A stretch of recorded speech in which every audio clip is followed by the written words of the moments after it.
All right, let's get started here this morning.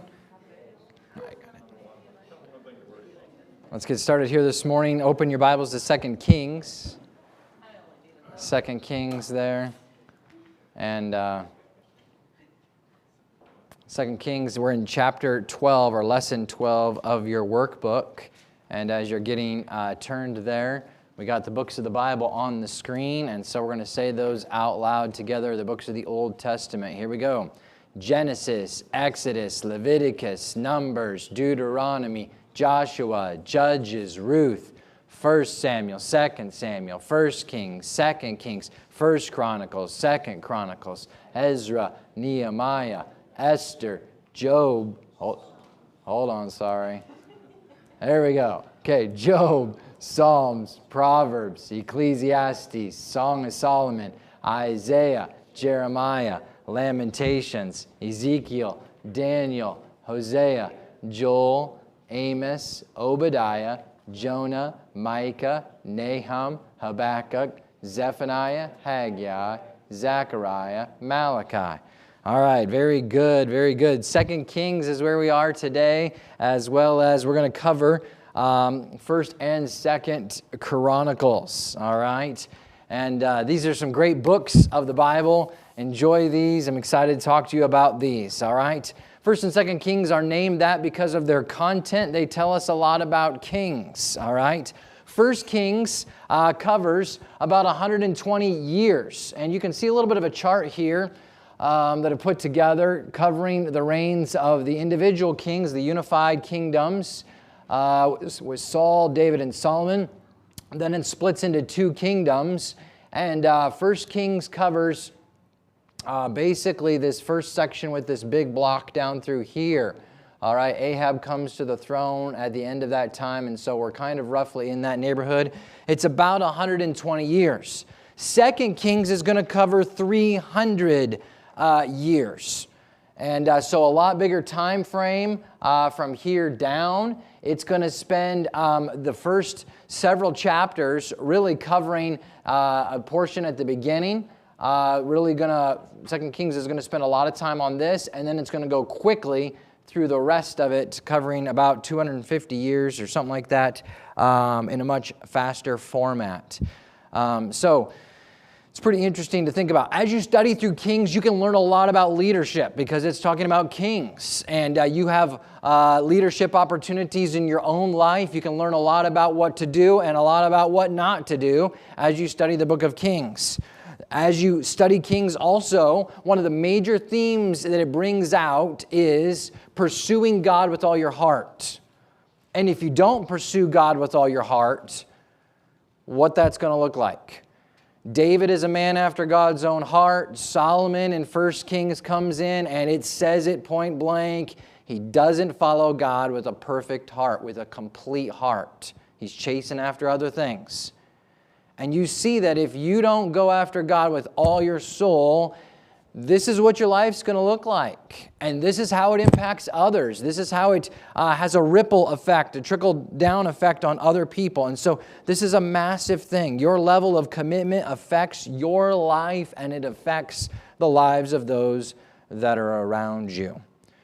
So 1st and 2nd Kings are not just history lesson. It's history with a purpose.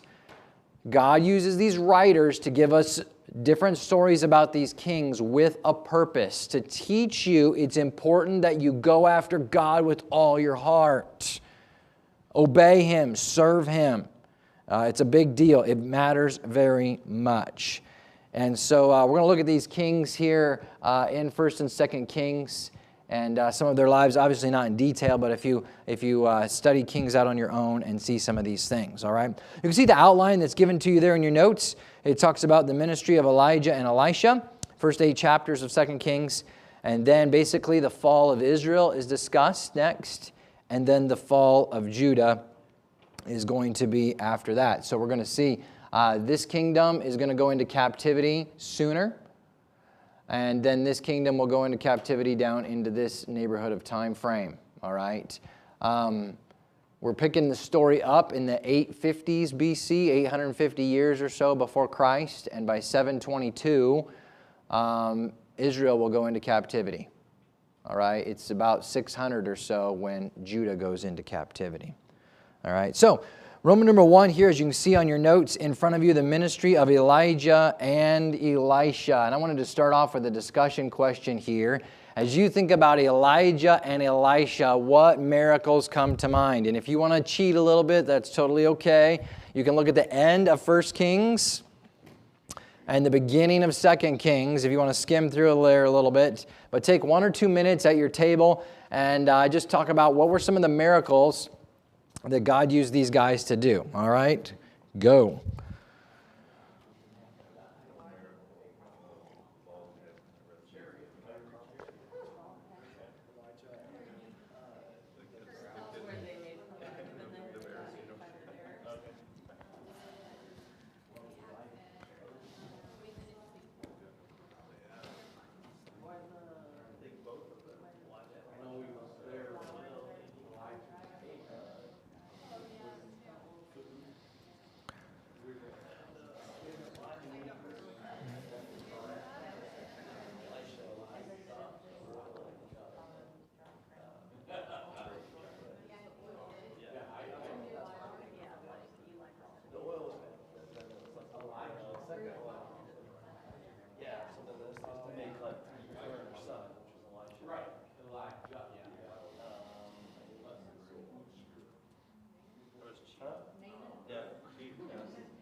All right. I heard lots of good discussion there. Hope that got the juices flowing a little bit this morning as we start into this discussion, all right? So 2 Kings starts at a very low ebb in their history. Ahab has been on the throne of the northern kingdom, and the Bible tells us there was none like Ahab who sold himself to work wickedness. And now at this point, when we pick up 2 Kings, Ahab's son is on the throne in the northern kingdom, and Ahab's daughter is reigning with her husband in the southern kingdom. Ahab's got a massive influence here. This is a very low ebb. And as we think of the title Kings, we think of thrones, and the story of Kings is a story of 2 thrones. Not the northern and southern kingdom, not Israel and Judah, but it's the throne of God and the throne of men on earth. As you look through 2 Kings, you will be overwhelmed with disappointment at the human person on the throne. You're going to see all sorts of wickedness. You're going to be frustrated at it. You're going to be saddened by it. You're going to see people, men failing, because they've lost their vision of the one who sits on the throne in heaven. But as you see and are disappointed by human kings, you are going to rejoice at the God of heaven who still sits on the throne, who is still faithful, who still loves his people, who is still working. And one of the ways that we see him still working in these difficult times is through these 2 prophets that come in, Elijah and his successor, Elisha. God is still doing an awesome work here through these guys that are called prophets. And our first discussion question, or first blank to fill in there, a group of young men designated as prophets are in the background. All at once, Elijah takes off his cloak, rolls it up, and strikes the water in the river. And what happens? Go to chapter 2, 2 Kings 2, verse 8. And Elijah took his mantle and wrapped it together and smote the waters, and they were divided hither and thither, so that they too went over on dry ground. And that reminds us of the children of Israel coming out of Egypt, and they cross over on dry ground. What body of water? They cross the Red Sea. And then they come into the promised land, and Joshua is there. They're going to come into the promised land. And what body of water do they cross over there? They cross over the Jordan River, all right? It reminds us of that. And so God does this miracle. And you can try this out this afternoon. Walk down to the Mississippi down here to the dam and take off your sweatshirt and crack that thing over the water and see if it parts for you. And you'll see and appreciate how much more that this is an incredible miracle. After crossing the river, Elijah asks Elisha what he can do for him before he is taken away. And he asks for a double portion of Elijah's spirit. And if you'll do the math, you will find out that Elisha does twice as many miracles as Elijah does. You can calculate them all out and keep track of them as you read through 1 Kings and then 2 Kings. And so they're walking along together. And what happens, verse 11, and it came to pass as they still went on and talked, that behold, there appeared a chariot of fire and horses of fire, and parted them both asunder. And Elijah went up by a whirlwind into heaven. Teenagers were driving the chariot. It was going so fast it was in fire. And away it went up into heaven and took him up into heaven, all right? Or took Elijah up into heaven. Awesome things there. And one of the lessons that we learn from these prophets is this, that the Lord can still bring spiritual life to a dead nation. The Lord can still bring spiritual life to a dead nation. Axe heads in the water, God can cause it to float. Soup is poisoned, God can bring it to life, cause it not to be. All these different miracles show that God can bring life to the dead. And in a country that was dying spiritually, they needed that reminder. So Elisha's ministry, as you turn the page 53, lasts 50 years. And he has a great influence on the kings of his day. And it's some pretty awesome and wonderful things there, all right? So that's Roman numeral 1, first section that you come to in 2 Kings. The second section then really follows the northern kingdom called Israel to their demise, to their fall. And that's chapters 9 through 17, give or take, right in that section there, the last days of Israel, all right? And so while King Joram is recuperating from a wound received on the battlefield, what does Elisha instruct one of his prophets to do? Go to chapter 9. 2 Kings chapter 9 as we walk through this, some of the events here. 2 Kings 9 and verse 1. And Elisha the prophet called one of the children of the prophets and said unto him, Gird up thy loins, and take this box of oil in thine hand, and go to Ramoth Gilead. And when thou comest thither, look out there Jehu, the son of Jehoshaphat, the son of Nimshi, and go in and make him arise from among his brethren, and carry him to an inner chamber. Then take the box of oil, pour it on his head, and say, Thus saith the Lord, I have anointed thee king over Israel. Then open the door and flee, and tarry not. Get out of Dodge fast. And so God has Jehu anointed, and Jehu's going to come to the throne, and Jehu is going to wipe out all of the descendants of Ahab. It's a punishment. It's destruction because of Ahab's sin against God. And his next move is to eliminate Jezebel, Ahab's queen, who has led the worship of Baal, false god. How is she killed? Chapter 9 and verse number 30 through 37. You remember Jehu rides in on this chariot, and he comes to the tower, and Jezebel has dolled herself all up in the window, and he says to her servants up there, throw her down. And they threw her out the window. Of course, I remember the kid's story, throw her down, and he said, throw her down again.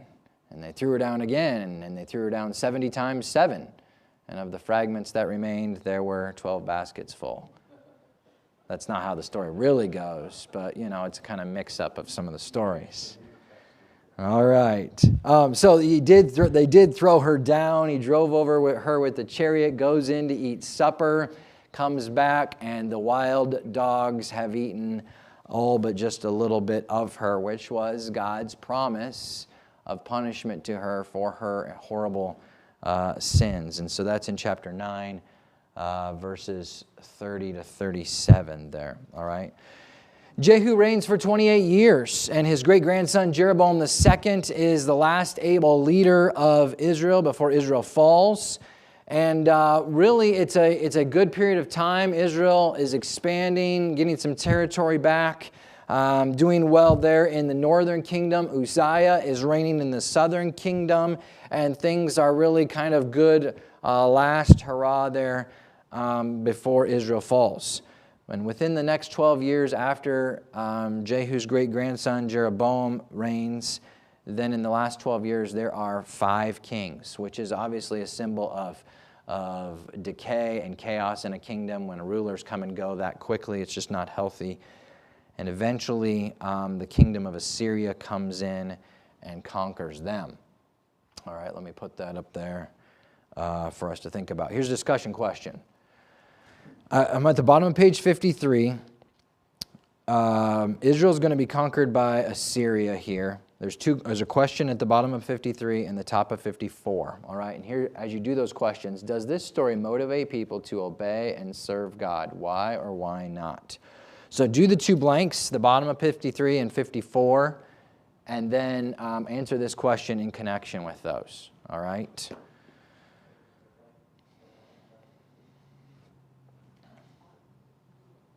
Go.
Okay, so hopefully you had a time to look at those blanks there. And the first one at the bottom of 53, the king of Assyria comes in and conquers them and takes them into captivity. Those are the 10 northern tribes in the northern kingdom, the kingdom of Israel. They go into captivity, and they're referred as the lost 10 tribes. And if you want to put a date by it, you can write 722 BC by that one. That's when that happens, 722 years before Christ. Why does God allow this to happen? Some key expressions that are there. They sinned. They feared other gods. They walked in the statutes or the commandments of the heathen. They did wrong in secret. They built high places, which were altars to other gods. Those were some of the sins. Now, when you read this, our discussion question was, does this motivate people to obey and serve God? When you read about a nation going into captivity because they didn't obey and serve God, is that motivating? What are your thoughts on that? Anybody want to weigh in?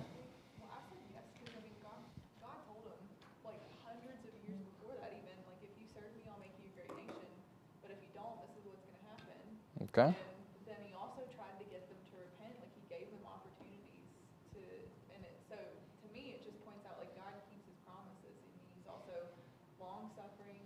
He's also just. He's all Sure. these things in one. Okay. So God promised it, gave him a warning a long time in advance, sent lots of prophets. Didn't listen. Anybody else want to weigh in? Yeah, Kyle.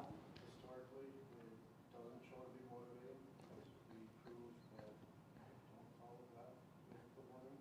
Okay. And I wanted to pick up that struggle that we have. Isn't it ironic and sad that we can see and we know that God makes these promises that if we disobey him, he's going to bring judgment into our lives, and we still go out and disobey God anyway. We still don't follow him with a perfect heart. And it's not that this book isn't true, it's that our hearts are that wicked, right? We can see it right on the page.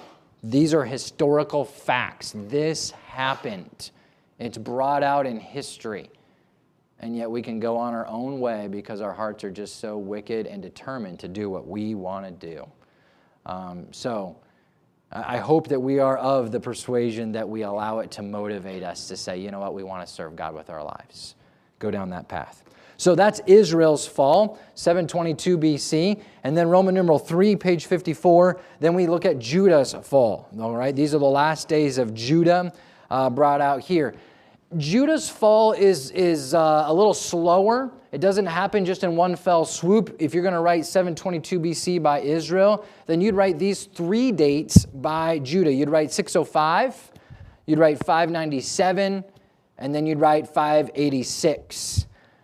So what happens is Nebuchadnezzar comes in, he conquers them a little bit, but he lets them survive, and they don't change their ways. They rebel against Nebuchadnezzar, so he comes back again and gives them some correction, and they rebel against him and don't do what's right. And finally Nebuchadnezzar says, that's it. And he comes back the 3rd time and just levels the place and just ends it all. And so really there are 3 dates there, 605, 597, and 586 BC in which Judah falls. In those 120 years from Israel's fall to Judah's fall, Judah really only has 2 good kings. The rest are wicked guys. The first one is Hezekiah, and if you're going to write a key word beside him, you'd write the word trust. He is a king who is known for his trust in God, and it's pretty awesome. During Hezekiah's time, Isaiah the prophet functions and ministers. And that just reminds us of how many of the prophets that we read about, we said them when we said the books of the Bible, many of them, the writing prophets, correspond with the kings of this time. So here in this particular chart, I took the kings of Israel and Judah and put them all in one column over here. And then I put the different prophets that wrote. Okay, so you have Elijah and Elisha in here. But then we have books of the Bible like Obadiah, Joel, Jonah, Hosea, Amos, Isaiah, Micah, Nahum, Jeremiah, Zephaniah, and Habakkuk. Here all happened during the times of really 2 Kings. All right, and so you can see here on this chart how they correspond with the different kings. God's warning. God's trying to get them to turn. He's sending prophets like preachers to guide them back to the truth, and they just don't seem to listen. So in Hezekiah's day, he trusts God. Very quickly, the blank there in chapter 19, how does God intervene when Assyria attacks them? The Lord defends the city. The angel of the Lord kills 185,000 troops in one night. That's pretty significant. The very last good king of Israel is Josiah. How old is he when he begins to reign? He is 8 years of age. That's a blank for you to fill in there. I'm going quickly for sake of time. And Josiah is just a very fine king. He's a very wonderful king. He really tries to bring out a religious reform, really tries to turn the people back to God. A lot of Bible students really discuss whether or not his efforts ever got to the people's hearts. He was making a lot of changes on the outside, trying to do all that he could as a king, getting rid of the garbage, getting rid of the filth. But the problem is that the people weren't following it with their hearts. They weren't really changing. And one author that I was reading said, it's very sad. Josiah is such a godly king, and yet the next 4 kings are his sons and grandsons. His sons and grandsons reign next, 4 of them, and all of them are evil. It's a tragic thing. During this revival time, there's an important feast that Josiah commands to be reinstated, and that is the Passover feast, which we talked about back with Exodus and whatnot. And so during the times when Judah is about to fall, it's a crazy time in world politics. Assyria has been the superpower. Babylon is gaining strength, and in 612 BC, Babylon comes in and just smashes their capital city, Nineveh, which God had promised would happen in the book of Nahum, and to this day, Nineveh has not been rebuilt. That puts Babylon on the map. But there's Egypt down in the south, and Egypt isn't so sure they want Babylon to have the power. So Egypt comes up to attack Babylon and to kind of help Assyria. It's kind of like, if they can keep these other 2 weak, then Egypt can be the superpower. So Josiah gets involved in it, and he's kind of rooting for Babylon. So he comes out to fight Egypt as they come up to attack, and Josiah dies in that battle. And once Josiah dies and his descendants take the throne, Judah just tailspins, nosedives into destruction there. So that's kind of how their demise happens, all right? And you can see that brought out in the rest of 54 and 55. The temple's burned. The children of Israel, the southern kingdom of Judah, are hauled off into captivity. The cool thing is that God is going to allow Judah to return back to their promised land, to their homeland 70 years later. So that's 1st and 2nd Kings. Really 2nd Kings. I took all of our time to cover 2nd Kings. Let me take the last 5 minutes and try to cover 1st and 2nd Chronicles. Isn't that doable? Well, he does it in like half a page here, so I'm going to do it too, all right? I love the books of Chronicles. We went through this a couple years ago on Wednesday nights, and I just love the book of Chronicles. Here's my theme. I'm not going to talk about everything that they say. You can write down whatever you want to in the margins here, all right? Chronicles talks about how to be revived and refreshed in your own walk with God. The book of Kings is something that's kind of being written in perspective to, hey, you better do what's right or you're going to go into captivity. Chronicles, I believe, is written after the captivity, after they've been in Babylon and they're coming back to the promised land and everything's in rubble. Everything's destroyed and they've got to rebuild it and it's discouraging. And honestly, their heart still isn't going after God. They're there to make a buck. They're there to build their houses. They're there to start life over. They're really not there to love God and be passionate about God. They need a refreshing in their walk with God. I don't know if you've ever been there, but spiritual things aren't really a big priority. They aren't really big interest. They seem kind of dull and dry and boring. Chronicles is for you. Chronicles is there to combat that. We don't know exactly who the author is. My personal opinion is I think it was probably Ezra that writes this. But God doesn't say for sure. God doesn't give us anything to tell us for sure. And so some people call it a revival manual of the Old Testament.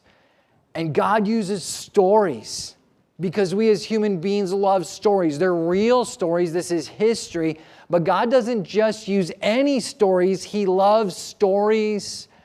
People love stories of royalty, right?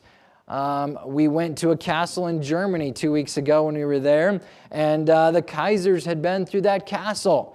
And it was kind of cool to think about this. We were near another castle of August the Strong there in Dresden. And you're fascinated by kings, by royalty. And so in Chronicles, God uses stories of royalty to make his points. And he makes 4 points that I want you to see here. I'm going to put on the screen. You get into the first couple chapters of Chronicles and it's genealogy. So-and-so begat so-and-so, gave birth to so-and-so.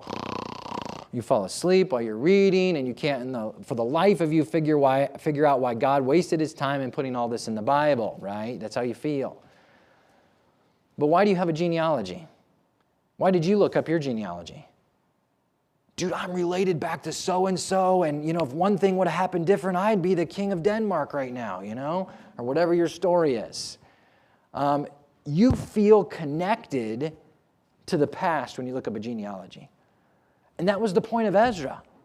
Years had gone by. God made all these promises back here, but the genealogies say, hey, the people today are connected to the promises that God gave way back then. And if you're going to have revival, there's got to be a sense in your body, in your soul, in your heart, in which you say, yeah, I lived 2,000 years after the time of Jesus, but the promises that Jesus made, they're for me.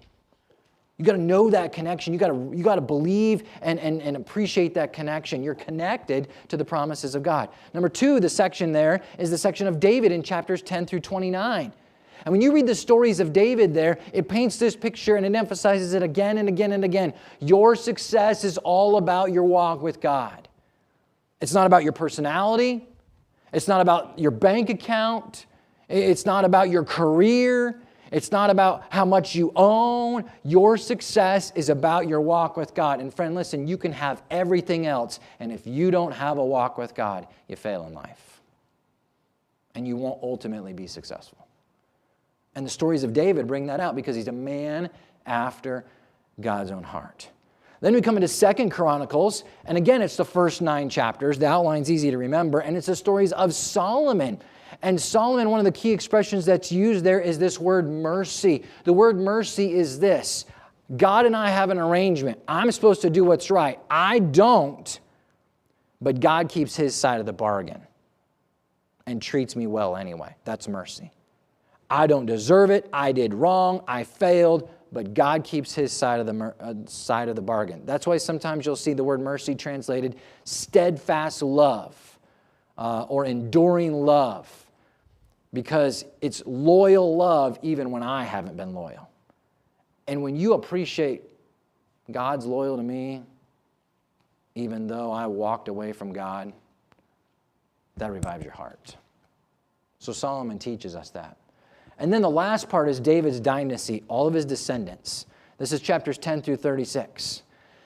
And one of the key verses, probably one of the most famous verses in all of Chronicles is 2 Chronicles 7:14. If my people, which are called by my name, shall humble themselves and pray and seek my face and turn from their wicked ways.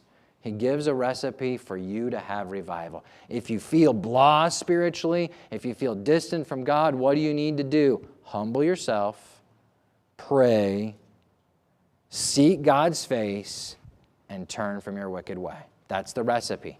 And when you study David's dynasty, these different ingredients come out again and again and again and again and again.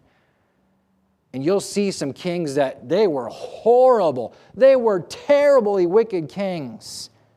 But they turned to God. And what an awesome truth this is. You are never too far from God for His recipe for revival not to work. And we all need that encouragement because sometimes we feel really far from God. And it wasn't because He moved. It's because we moved.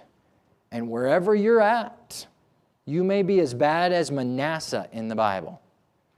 But if you will humble yourselves, pray, and turn to God, His recipe for revival will work for you.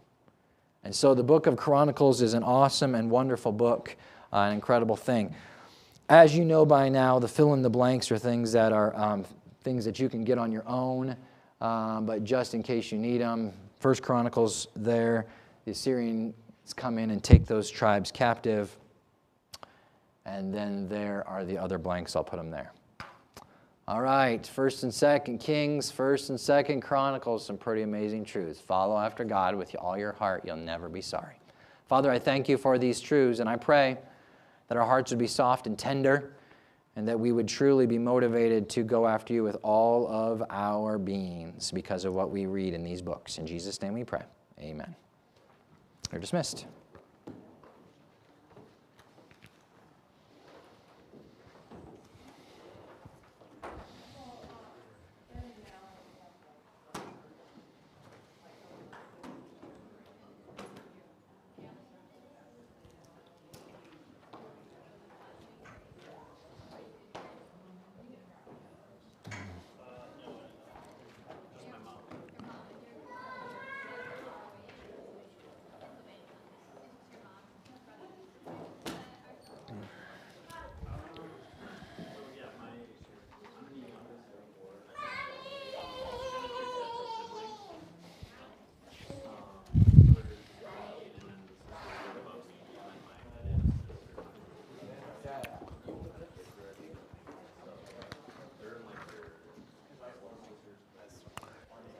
Well, it would be great if we could do that, yes.